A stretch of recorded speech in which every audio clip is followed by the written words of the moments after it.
پروردگار ہے جس نے ساری کائنات کو پیدا فرمایا، ساری کائنات کو روزی دے رہا ہے، میدان محشر کا مالک و مختار ہے۔ یقیناً اس خدا رب ذوالجلال کا بڑا ہی شکر احسان عظیم ہے کہ اس وحدہ لا شریک ذات نے ہم اور آپ کو اپنے نبی مکرم، رسول محتشم، صاحب لولاک، باعث تخلیق کائنات، فقر موجودات، حضور تاجدار مدینہ حضرت محمد مصطفیٰ احمد مجتبیٰ صلی اللہ تعالی علیہ وسلم کی امت بابرکت میں پیدا ہونے کا اعزاز بخشا۔ معزز سامعین محترم، جیسا کہ قرآن مقدس کی تلاوت کی گئی، اس آیت مبارکہ میں اللہ رب العالمین ایمان والے بندوں سے مخاطب ہو کر ارشاد فرما رہا ہے کہ اے وہ لوگوں جو ایمان لائے ہو، جن کے دلوں میں ایمان ہے۔ مسلمان یہ ہر کوئی کہتا ہے، لیکن قرآن نے جب احکام اسلام کو بیان کرنا مقصد ہوا تو اللہ پاک قرآن پاک میں یا ایھا المسلمون نہیں فرمایا۔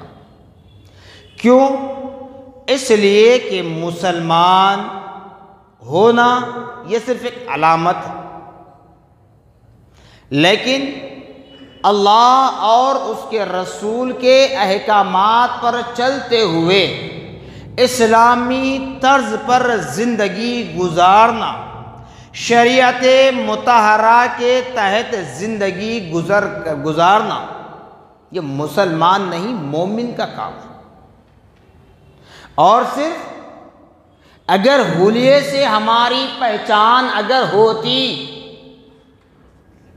اگر صرف حلیے سے پہچان اگر ہوتی تو حضور پاک صلی اللہ تعالی علیہ وسلم کے دور میں وہ لوگ تھے جو سامنے پیارے آقا صلی اللہ تعالی علیہ وسلم کی تعظیم تو کرتے، لیکن پلٹنے کے بعد پیٹھ پیچھے یا حضور کے دربار سے نکلنے کے بعد حضور کی برائی کیا کرتے تھے، حضور کے خلاف بولا کرتے تھے، دین اسلام کے خلاف بولا کرتے تھے، حضور کے احکامات کو جھٹلایا کرتے تھے، لوگوں کو باور کیا کرتے تھے۔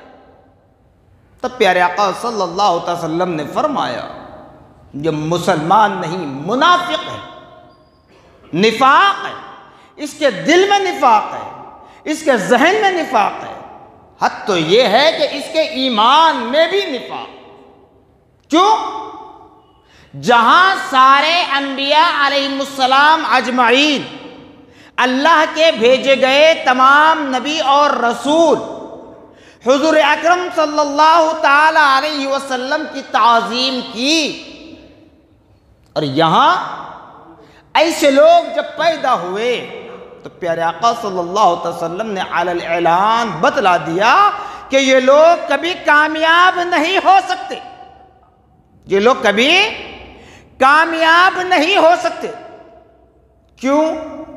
اس لیے کہ جیسے میں نے بارہا کہا، ہم عقیدے اہل سنت کا مطلب، ہمارے اہل سنت والجماعت ہونے کا مطلب یہ ہے کہ ہم خدا کے بعد نبی کو فوقیت دیتے ہیں، نبی محمد الرسول اللہ صلی اللہ علیہ وسلم کو فوکس کرتے ہیں خدا کے بعد، خدا کے برابر بھی کھڑا نہیں کرتے، خدا سے بڑا بھی نہیں کرتے، نہ خدا سے جدا کرتے ہیں۔ ہمارا ایمان، ہمارا عقیدہ یہ ہے کہ خدا کے بعد جب نبی کا درجہ ہے، قرآن کے بعد جب حدیث کا درجہ ہے، تو پھر خدا کے بعد نبی محمد الرسول اللہ صلی اللہ تعالی علیہ وسلم ہے، جس کے ذریعے تم تک دین اسلام پہنچا، جن کے ذریعے تم تک قرآن پہنچا، جن کے صدقے تمہیں نماز اور روزہ ملا، جن کے نالین کے تصدق تمہیں عید کا دن ملا کرتا ہے۔ تو ذات نبی محمد الرسول اللہ صلی اللہ علیہ وسلم کی ہے، کیونکہ خدا رب العالمین ہر چیز سے بے عیب ہے، پاک و صاف ہے، اب وہ کسی کے گھر جا کر تو کسی کا نام لے کر اے فلاں بن فلاں تجھ پر فلاں نماز فرض ہے نہیں کہتا. اس نے اپنا نظام بنا دیا، اس نے اپنا دفتر کھول دیا.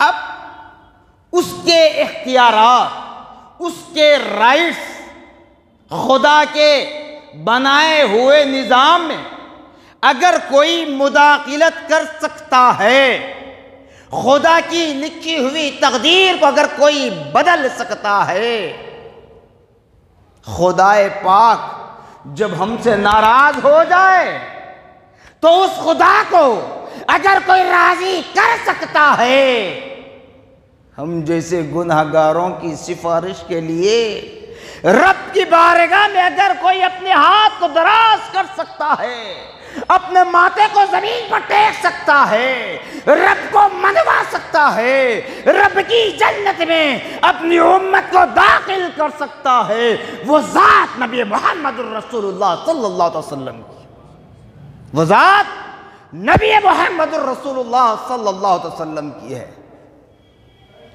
تو وہی ذات گرامی نے بتلایا یہ مسلمان نہیں، یہ منافق ہے.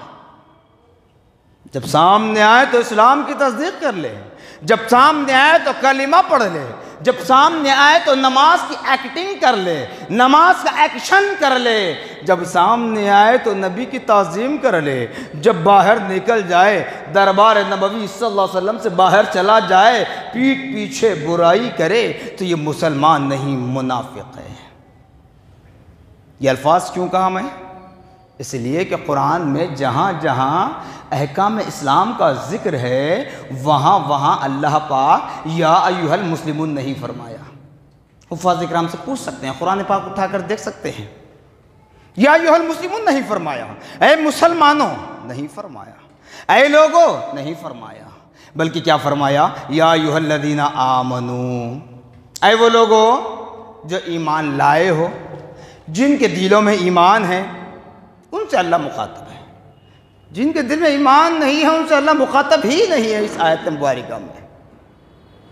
چونکہ اللہ پاک چاہتا ہے کہ میں اپنے بندوں کو راہ راست پر لاؤں، جبکہ قیامت کے دن فیصلہ کرنے والی ذات. لیکن ہم پر کتنی مہربان ہے. تو خدا رہا ایمان والے بندوں سے اللہ تعالیٰ مخاطب ہو کر فرما رہا ہے کہ لوگوں مکمل طور پر وضاحت یہ ہو چکی ہے کہ اللہ تعالیٰ ایمان والے بندوں سے مخاطب کر رہا ہے جن کے دلوں میں ایمان ہے، ایمان سلامت ہے، ایمان مضبوط ہے، ایمان بڑی طاقت کے ساتھ تونگر ہے، طاقتور ہے. اس کے بعد بھی اللہ تعالیٰ کیا فرما رہا؟ ادخلوا، داخل ہو جاؤ، فی السلم کافہ، صرف اسلام کے فالوورز بن جاؤ. جبکہ وہ اہل ایمان ہیں.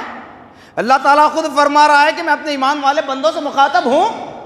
اب کون سا اسلام باقی رہا؟ جب جس کا ایمان کامل ہو اس کے لیے کون سا مذہب باقی رہا، کون سا اسلام باقی رہا؟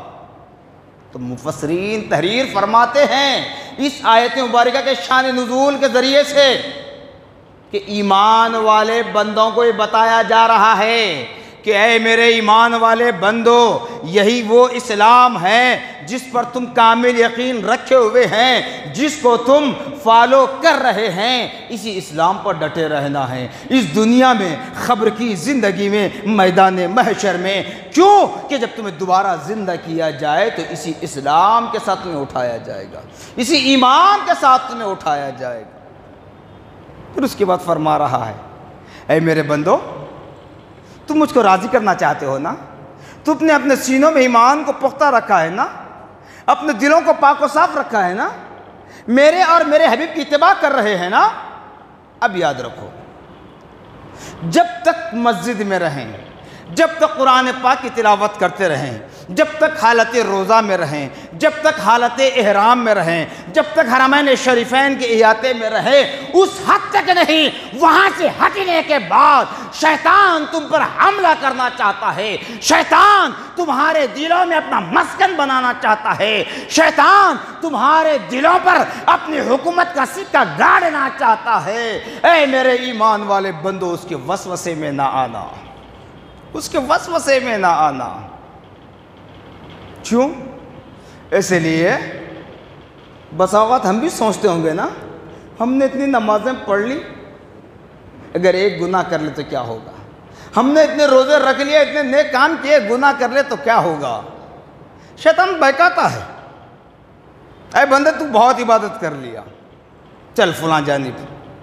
تو اسی لیے خبردار کر رہا ہے رب العالمین، لوگوں مکمل طور پر اسلام میں داخل ہو جاؤ، چاہے وقت کیسا کیوں نہ آئے، جان جاتی ہے جانے دیجئے، مال لٹتا ہے لٹنے دیجئے، مگر اسلام کے دامن کو کبھی نہ چھوڑنا، کیونکہ یہ اسلام ہمارے باپ دادا کے طفیل نہیں ملا، ہماری ساتوں پیڑھیوں کے ٹکڑوں کے پلنے پر نہیں ملا، یہ اسلام ملا ہے، یہ امن سلامتی ملی ہے محمد الرسول اللہ صلی اللہ تعالی وسلم کے نالین کے تصدق میں ملی ہے۔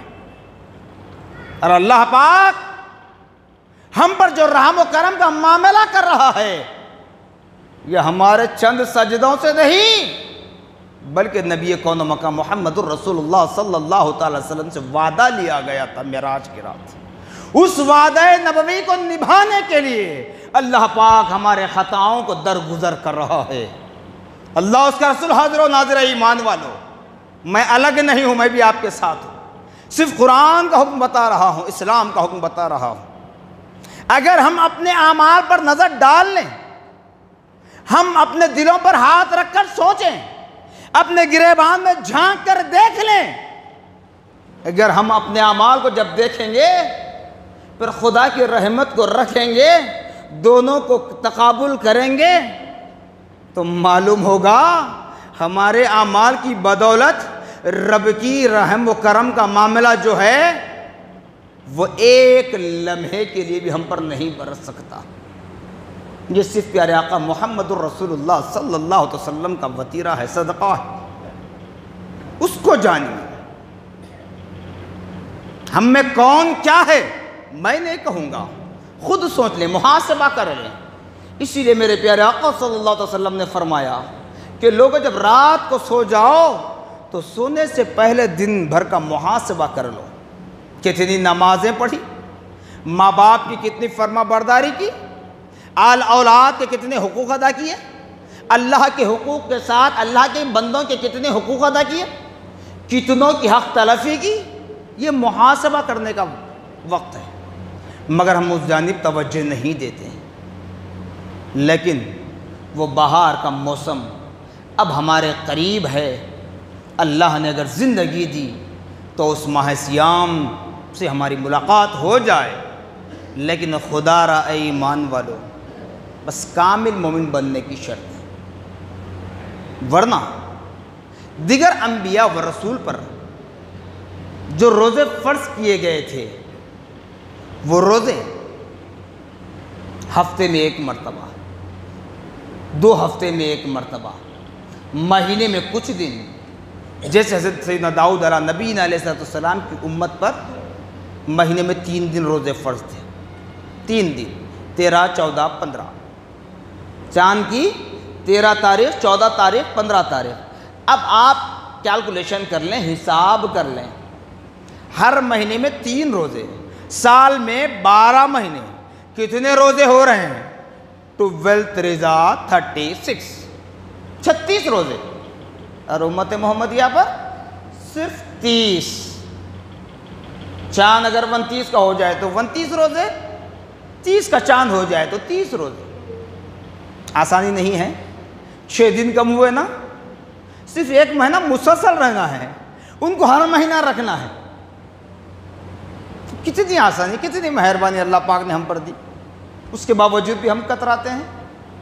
مگر یاد رکھ لیں، جب روزے کی حقیقت کو صحیح معنی میں جان لیں تو پھر اللہ اس کا رسول حاضر و ناظر ہے، یہی کہیں گے کہ کاش اگر اللہ پاک سارا سال رمضان بنا دیتا۔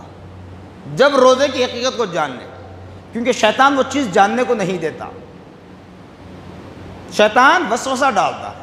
اس لیے اللہ پاک کہتا ہے شیطان سے بچو، میری پناہ میں آ جاؤ، شیطان سے بچو، میرے نبی کی بارگاہ میں آ جاؤ، شیطان سے بچو، میرے نبی کی آل کے پاس چلے آ جاؤ، شیطان سے بچو، اہل علم کی صحبت کو اختیار کرو کہ شیطان سے بچنے کا راستہ کیا ہے۔ تو الغرض ایمان والو، رمضان المبارک کی آمد ہے، انشاءاللہ آنے والا جمعہ رمضان المبارک کا پہلا جمعہ ہوگا۔ روزے کے اعتبار سے اگر کہوں تو پہلا بھی ہو سکتا ہے، دوسرا روزہ بھی ہو سکتا ہے۔ 29 کا چاند اگر ہو جائے تو دوسرا روزہ، 30 کا چاند ہو جائے تو پہلا روزہ، لیکن جمعہ تو رمضان کا پہلا ہوگا۔ خدا یہ موقع جو دیا جا رہا ہے، یہ ہم اپنے آپ کو سدھارنے اور سنوارنے کے لیے، نہ کہ اپنے درمیان نا اتفاقی پیدا کرنے کے لیے۔ بطور خاص عام طور پر دیکھنے میں یہ آتا ہے کہ رمضان المبارک کا جیسے ہی مہینہ شروع ہو جاتا ہے، نمازیوں کی تعداد بڑھ جاتی ہے، ٹھیک ہے، لیکن جتنے لوگ بیٹھے ہوئے ہیں ان سے گزارش کر رہا ہوں، اور جتنے نہیں ان تک یہ بات پہنچا دیں، جوان ہوں، بچے ہوں یا بوڑھے ضعیف حضرات۔ میں کسی پر طنز نہیں کر رہا، یہی مسجد نہیں، کسی مسجد میں آپ چلے جائیں، مسجد کو جانا ہے عبادت کے لیے، نہ کہ عیش و آرام کے لیے۔ عیش و آرام اپنے گھر میں، اپنے محل میں، مسجد خدا کا گھر ہے، یہاں صرف عبادت کرنا ہے، یہاں صرف عبادت کرنا ہے۔ مگر عام طور پر دیکھنے میں یہ آتا ہے کہ لوگ مساجد میں سو بھی جاتے ہیں۔ چلے ٹھیک ہے، کوئی کمپنی میں کام کرتا ہے، نوکری کرتا ہے، کچھ دیر اپنے سیٹ سے اجازت لے کر آیا، نماز پڑھ کے کچھ دیر میں آرام کر لوں، وہ الگ صورت ہے، لیکن گھر بازو میں ہے، مسجد میں ٹھکانہ بنائے ہوئے ہوتے ہیں۔ یاد رکھ لیں، رمضان ہو یا غیر رمضان، مسجد میں بیٹھ کر دنیا کی باتیں کرنا عمر بھر کے اعمال صالحہ کو ضائع کر دیتا ہے۔ دنیا بھر کی باتیں اگر مسجد میں کرو گے، ہاں اگر مسجد میں تعمیری کام چل رہا ہے، مسجد کے کچھ کام کاج ہیں، اس اعتبار سے بیٹھ کر بات کرنا ہے تو اس کے لیے بھی حد مقرر کی گئی ہے کہ آپ صحن مسجد میں بیٹھیں، مسجد کے صحن میں بیٹھیں۔ مگر ہمارا حال یہ ہو چکا ہے کہ ہم دنیا بھر کی باتیں، ٹھیٹھی ٹھاٹا، ہنسی مذاق، رمضان ہو کے غیر رمضان، مسجد میں ٹھکانہ بنائے ہوئے ہیں۔ معاف کرنا، یہ اعمال تمہاری ساری نیکیوں کو کھا جائیں گے۔ کیسے کھائیں گے؟ جیسے کسی کسان نے اپنے کھیت سے گھاس کاٹا، جس وقت وہ کچی رہتی ہے، ہری رہتی ہے، اب اس کو جمع کرتا ہے، سوکھ جاتی ہے، اس کے بعد اس کو فروخت کرنا چاہتا ہے۔ اب وہاں جا کر کسی نے ایک ماچس کی ڈبی لیا اور کاڑی کھینچ کر ڈال دی، کیا ہوگا؟ ساری گھاس جل جائے گی نا، صرف ایک کاڑی سے، ماچس کی ڈبی کی ایک کاڑی سے ساری گھاس جل جائے گی۔ تو ایسے ہی خدا کے گھر میں بیٹھ کر ایک لمحے کے لیے بھی شریعت محمدی کے خلاف اگر کوئی بات ہو جائے تو وہ بات جب خدا کو ناگوار گزرے تو وہ برا عمل ہمارے ساری زندگی کے نامہ اعمال کو کھا جائے گا۔ اب اس کے بعد بھی کوئی کرتا ہے تو یہ اس کی مرضی ہے، چونکہ بات پہنچانا میرا کام ہے، عمل کرنا یا نہ کرنا سننے والوں کا کام ہے۔ میں کسی پر تہمت نہیں باندھ رہا ہوں، عام طور پر دیکھنے میں آتا ہے، مساجد میں آ کر بیٹھ جاتے ہیں۔ بھائی گھر میں بیٹھ جائیے نا، آپ کا اتنا بڑا شیش محل بنا ہوا ہوتا ہے، بڑی بڑی باتیں کرتے ہیں مسجد میں بیٹھ کر، میرا بیٹا لندن میں ہے، فرانس میں ہے، فلاں ہے، امریکہ میں ہے، شکاگو میں ہے، گھر میں اے سی ہے، فلاں جگہ اے سی، فلاں جگہ اے سی، تو پھر یہاں کیوں بیٹھے ہوئے؟ یہ اسی لیے کہہ رہا ہوں، رمضان میں لوگ زیادہ آتے ہیں اور ایسی تکالیف دیتے ہیں، اور میں بارہا کہا، مسجد اللہ کا گھر ہے۔ اگر آپ کو کہیں گرد غبار نظر آ جائے، کچرا نظر آ جائے، ضروری نہیں ہے کہ مؤذن ہی صاف کرے، ضروری نہیں کہ امام ہی اس کو اٹھانے لگائے، ضروری نہیں کہ انتظامی کمیٹی ہی اس کو صاف کروائے۔ ہر شخص کا کام ہے، ہر فرد کا کام ہے، ہر مصلی کا کام ہے۔ کیوں؟ گھر میں آپ بڑے بڑے ٹائلس، عالیشان قیمتی مہنگے ٹائلس لگاتے ہیں نا، اس کی حفاظت بچہ بھی کرتا ہے، نہیں بڑی بڑی ٹی ویاں لگاتے ہیں لا کر گھر میں، اب بچے بھی اس کو پوچھتے ہیں، سب کچھ حفاظت کرتے ہیں، تو پھر خدا کے گھر کے لیے اس طرح کی باتیں کی؟ تو مساجد عبادات کے لیے ہیں، ذکر و اذکار کے لیے ہیں، عبادت کے لیے بیٹھے ہیں، قرآن پڑھتے بیٹھے، نماز پڑھتے بیٹھے، کوئی نہیں اٹھائے گا، یاد رکھ لیں کوئی نہیں اٹھائے گا۔ اگر باتیں کرتے بیٹھیں گے، امام مؤذن انتظامی کمیٹی نہیں، سڑک پر چلنے والا بھی کہے گا کہ مسجد کا جب تم ادب نہیں کر سکتے، جب تم خدا کے گھر کا ادب نہیں کر سکتے تو کہاں کے مسلمان؟ غیر کہتے ہیں صاحب، آپ دیکھیے۔ تو لہذا ایسے فتنے فساد کے کام مت کیجئے گا، اور افطار کا جو وقت ہوتا ہے اس وقت بھی بڑی ہی خاموشی کے ساتھ، بڑے ہی ادب و اطمینان کے ساتھ روزہ افطار کو گزارے۔ نماز تراویح کا معاملہ ہے، نماز تراویح آپ جتنا کھڑے رہ کر پڑھ سکتے ہیں، جتنی آپ کی کیپیسٹی ہے، جتنی طاقت ہے، وہاں جا کر آپ نماز تراویح پڑھیں۔ اب جیسے اعلانات بہت آتے ہیں، اب ایک اعلان آیا میرے پاس 3 پاروں کا، کہیں 3 پارے پڑھے جاتے ہیں، کہیں 5 پارے پڑھے جاتے ہیں، کہیں 10 پارے پڑھے جاتے ہیں، کہیں 15 پارے پڑھے جاتے ہیں، کہیں ایک رات میں قرآن پاک کا دور مکمل ہوتا ہے۔ آپ ٹھہر سکتے تو جائیے، رسم ادائی ایسی، امام صاحب تکبیر باندھتے ہیں اللہ اکبر، حافظ صاحب، امام صاحب، چند لوگ پیچھے ٹھہر جاتے ہیں، بہت ہوا ایک صف، اس کے پیچھے پورے بیٹھے ہوئے رہتے ہیں۔ امام صاحب قرآن پڑھ رہے ہیں، پڑھتے جا رہے ہیں، پھر آخر میں جیسے امام صاحب رکوع میں اللہ اکبر کہتے ہیں، بھاگتے ہوئے آتے ہیں، ایسے معلوم ہوتا ہے کہ پیچھے سے کوئی ڈنڈا لے کر آ رہا ہے ان کے پیچھے، چل نماز میں ورنہ تیری گردن مار دوں گا، چل نماز میں ورنہ تجھے کھانا نہیں ملے گا۔ یہ نماز نہیں ہوتی، معاف کرنا، یہ نماز نہیں ہوتی، اس کو تراویح نہیں کہا جاتا۔ کہتے ہیں کہ ہم نے 5 دن میں تراویح پڑھ لیے، ہم 10 دن میں تراویح پڑھ لیے۔ صاحبان محترم، تراویح 5 دن، 10 دن، 3 دن، 1 دن، 2 دن، 6 دن نہیں ہے۔ تراویح رمضان کا چاند دیکھ کر شروع کرنا ہے، شوال کا چاند دیکھ کر چھوڑنا ہے۔ چاہے آپ روزانہ ہر رات قرآن پاک کا دور مکمل کیوں نہ کر لیں، وہ آپ کا اختیار ہے، آپ کو ٹھہر کر پڑھنے کی طاقت ہے تو جائیے۔ اس طرح نماز پڑھنا بیجا ہے، بیکار ہے۔ اب اس کی مثال دوں، سحر و افطار میں الحمدللہ ثم الحمدللہ اللہ کا ایسا کرم ہوتا ہے، حضور پاک صلی اللہ علیہ وسلم کا ایسا صدقہ بٹتا ہے کہ ہر طرح کے میوے جات، ہر طرح کے لذیذ غذائیں ہمارے دسترخوان پر ہوتے ہیں۔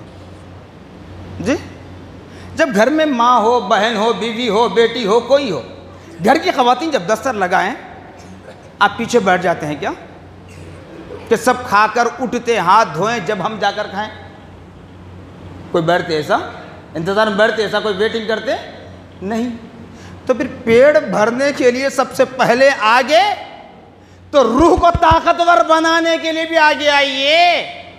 پیٹ تو بھر رہے ہیں، جسم کو موٹا تو کر رہے ہیں، دنیا کے پہلوان تو بن رہے ہیں، ارے روح کو بھی طاقتور بنائیے، تاکہ جب تمہاری روح پرواز ہو، ملک الموت کا فرشتہ آئے، تمہاری روح کو فرشتے جب آسمان تک لے جائیں، رب کی بارگاہ میں لے جائیں، بتایا جاتا ہے کہ نیک بندوں کی روح کو لے جانے کے لیے فرشتے باری باری تڑپتے ہیں کہ اس روح کو ہم یہاں تک لے جائیں گے، اس روح کو ہم یہاں تک لے جائیں گے۔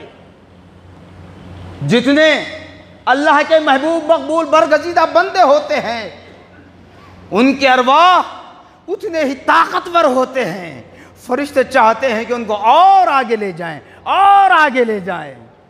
جب مجھ جیسا گنہگار مر جائے تو فرشتے کہیں گے، کیا اے ملک الموت، تو نے اس کی روح قبض کی ہے، اب خدا تک اس کی روح بھی تو ہی پہنچا دے، کیونکہ یہ گنہگار ہے۔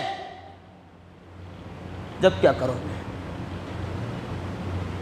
جسم کو، پیٹ کو طاقتور بنانا یہ بڑا کام نہیں ہے، قیامت کے لیے تیاری کر لو، آخرت کی تیاری کرو جو تم اپنے نفس کو طاقتور بنانا ہے۔ جب فرشتے تمہاری روح کو اپنی ہاتھوں میں لیں تو کہیں کہ اس بندے کی روح کو خدا تک میں پہنچاؤں گا۔ ہر فرشتہ اپنے درمیان سبقت کرتا چلا جائے، ایسے بن جاؤ۔ کہنے کا مقصد یہ ہے، اللہ اس کا رسول حاضر و ناظر ہے کہ کسی کھانے پر میں طنز نہیں کر رہا ہوں، کسی کے منہ سے کوئی لقمہ چھڑانا میرا مقصد نہیں ہے، صرف سمجھانے کے لیے مثال بتا رہا ہوں۔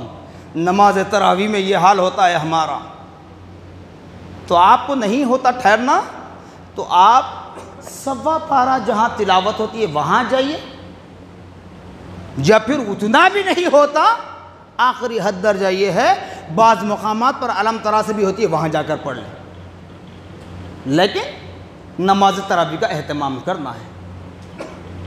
روزہ رکھ کر سونے میں عبادت کا جو اجر ہے نا، جو ثواب ہے، روزہ دار کا سونا بھی عبادت ہے جو بتایا جاتا ہے نا، یہ باتیں اس لیے کہہ رہا ہوں کہ رمضان کی آمد ہے۔ کیوں بتایا جائے روزہ دار کا سونا بھی عبادت؟ اس وجہ سے کہ اللہ پاک نے فرمایا رات کو عبادت کرو، دن میں روزہ رکھو۔ ایسا روزہ دار کا سونا بھی عبادت ہے۔ یہ نہیں کہا گیا کہ عشاء سے لے کر سحر تک عبادت کرو، رات میں عبادت کرو، یعنی کچھ دیر 20 رکعت نماز تراویح۔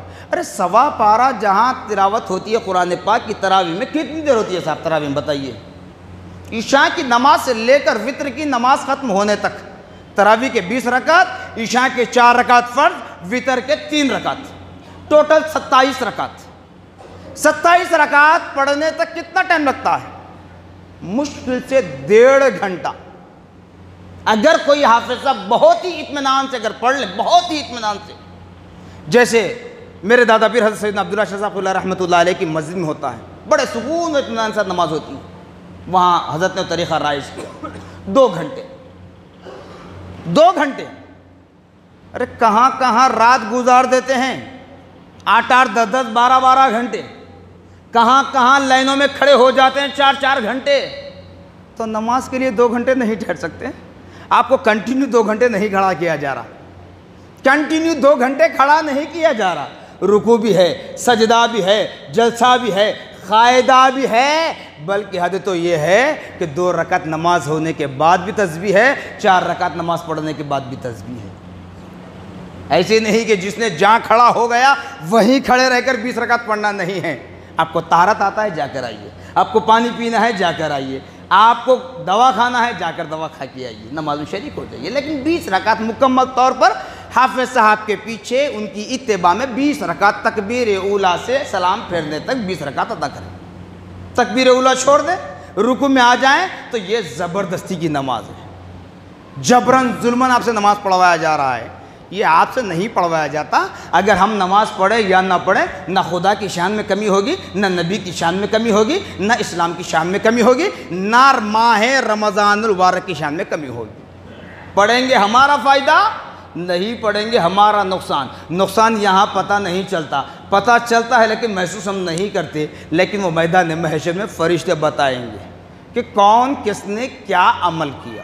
تو بہرحال خدا را ایمان والو، رمضان مبارک کا استقبال کرتے ہوئے بڑی ہی تعظیم و تکریم کے ساتھ ماہ سیام کی آمد پر خوشی کا اظہار کریں، تکلیف نہ سمجھیں، چاہے سورج ہمارے سر پر بھی کیوں نہ ہو، رمضان کا روزہ ہمیں چھوڑنا نہیں ہے بغیر عذر شرعی۔ ان باتوں کو ذہن میں رکھتے ہوئے ماہ سیام کی تعظیم و تکریم کریں۔ جزاکم اللہ خیرا جزا، وآخر دعوانا الحمدللہ رب العالمین۔ سنت